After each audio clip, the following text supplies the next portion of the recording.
You are really good at being who everyone needs you to be. At work, you are confident, capable, put together. With your friends, you are funny, easy, low maintenance. With your family, you are calm, responsible, the one who never falls apart. On social media, you are living your best life, always. But late at night, when the phone is down and the room is quiet and there is nobody left to perform for.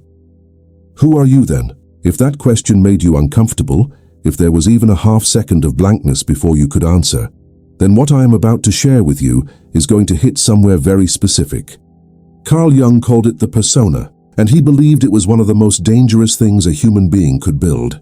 Not because wearing a mask is wrong, but because most people wear theirs for so long they forget there was ever a face underneath. Jung developed the concept of the persona after spending years watching something deeply troubling in the people who came to him for help. They were not struggling because their lives were falling apart.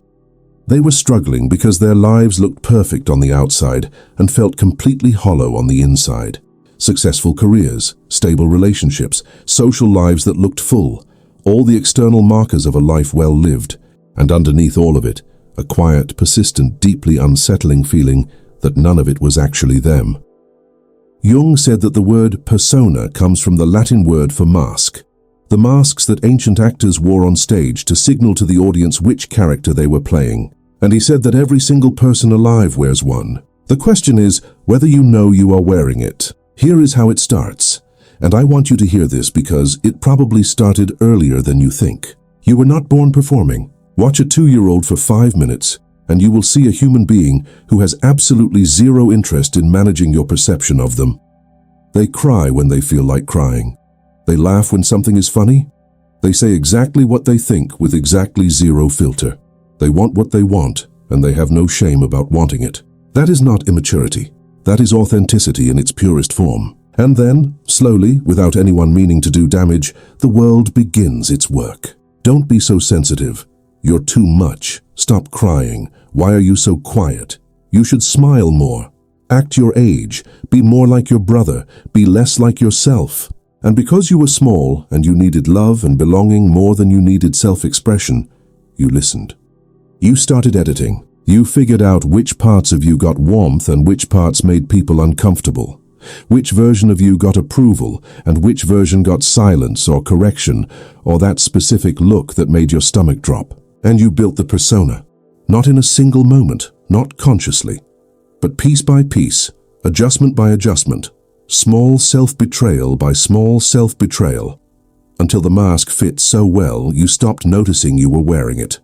Now fast forward to today. You are in a relationship that looks right but feels slightly off in a way you cannot quite name. You are in a career that made sense on paper but drains something out of you every single day. You have friends, but you do not feel truly known by any of them. You scroll through your own life and recognize the person in the pictures but feel strangely distant from them. This is not an identity crisis. This is the gap between the persona and the self. Jung said that the persona is not inherently bad. We need it. You cannot show up to a job interview the same way you show up to your childhood bedroom. Social life requires social skills. Adaptation is not the same as inauthenticity. The problem is when the adaptation becomes permanent, when you forget that it is an adaptation at all, when the mask becomes so comfortable that you start to believe it is your actual face. Here is the part that will make you think about someone specific. Maybe yourself, maybe someone you love, maybe both. Jung observed that people with the most polished personas, the ones who seem the most put together, the most likable, the most socially fluent, are often the ones who are most disconnected from who they actually are. Because the energy required to maintain a perfect mask is enormous. Think about it. Every social interaction involves a calculation. How much can I show? What is safe here? How do I come across? Am I being too much, too little, too needy, too cold? That is not connection. That is performance. And performance is exhausting in a way that is very specific and very hard to explain to people who do not understand why you come home from social events feeling completely depleted, even when nothing bad happened.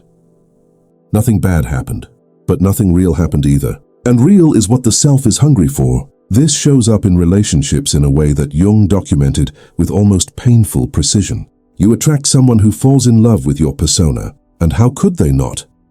The persona is designed to be appealing. It is curated.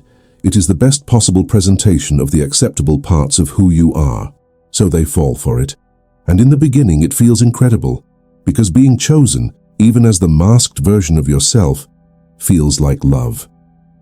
But then something starts to erode. Because intimacy, real intimacy, requires that the mask come off eventually. And when it does, one of two things happens. Either the other person cannot handle who you actually are beneath the performance, and you end up more alone inside a relationship than you ever felt by yourself. Or you never let the mask come off at all, and you spend years being loved by someone who does not actually know you. Building a life with someone who is in a relationship with a version of you that you have to work every single day to maintain. Both of those outcomes are quietly devastating, and both of them trace directly back to the same root. You stop trusting that the real you was enough. Jung said that the moment a person begins to confuse their persona with their actual identity, the moment the mask and the face become indistinguishable, the unconscious begins to respond. It sends signals, not subtle ones, a persistent feeling of emptiness that success cannot fill, relationships that feel lonely even when they are technically working, a craving for something you cannot name, dreams that feel more real and more honest than your waking life, a version of yourself that appears in your imagination that feels more true than the one you show the world. That is not a crisis, that is your actual self, the one you buried under the persona, knocking on the door. And the longer you ignore it, the louder it gets. So what does it look like to begin closing that gap? Jung was clear that this is not about burning everything down. It is not about radical honesty with everyone in your life simultaneously. It is not about suddenly showing all the parts of yourself you have been hiding to every person who crosses your path. It is quieter than that. It starts with honesty with yourself. Sitting with the question, not for 5 seconds, but actually sitting with it. Who am I when there is nobody to perform for? What do I actually want that I have never let myself say out loud? What parts of me have I been editing out because I decided, or was taught, that they were unacceptable? What have I been hiding? And then, slowly, selectively, in the relationships that have actually earned it, beginning to let those parts breathe. Not all at once, not recklessly, but enough to remember that they exist, enough to remind yourself that the real you is not a liability. It is the only version of you capable of being genuinely loved. Because here is the truth that Jung kept returning to throughout his entire career. You cannot have real intimacy behind a mask. You can have admiration, you can have approval, you can have the kind of connection that looks exactly right in photographs and feels like a performance in private. But you cannot have the thing you are actually looking for, being fully known and fully accepted by another human being, without letting them see what is actually there. And you cannot do that until you are willing to see it yourself first. The persona was built to protect you. At some point, probably when you were young and small and needed to belong more than you needed to be real, it was the right tool for the situation.